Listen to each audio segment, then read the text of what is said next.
ఆయన నీతో ఉండాలి, ఆయన నిన్ను బలపరచాలి అని అన్నప్పుడు రాత్రి వేళ చాలా మంది ఏం చేస్తూ ఉంటారంటే ప్రార్థన చేసుకుంటారు. ప్రార్థన చేసుకుని అప్పుడు వారు పవలింపులోనికి వెళ్తారు, పడుకోవడానికి ఇష్టపడతారు. కనుక ఎప్పుడైనా జీవితంలో ప్రార్థన చేసుకోలేదు అని అంటే ఆ రోజు దేవుడిని నువ్వు నిర్లక్ష్యం చేసినట్టు లెక్క.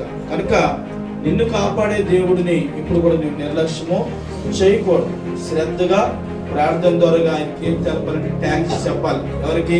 యేసు ప్రభు వారికి థ్యాంక్స్ చెప్పాలి. ప్రభువా, ఈరోజు నన్ను ఎంతగానో కాపాడవయ్యా నాయన, నేనైనా పడుకున్నామే కానీ నువ్వు నన్ను పడుకోకుండా కాపాడే విధానాన్ని బట్టి థ్యాంక్ చేసి అని చెప్పాలి. 116 కీర్తన 6వ వచనాన్ని ఒకసారి. యెహోవా ఎవరినమ్మా? సాధువులను కాపాడుతాడు. కనుక దేవుని బిడ్డరా, యెహోవా సాధువులను కాపాడేవాడు. మరి సాధు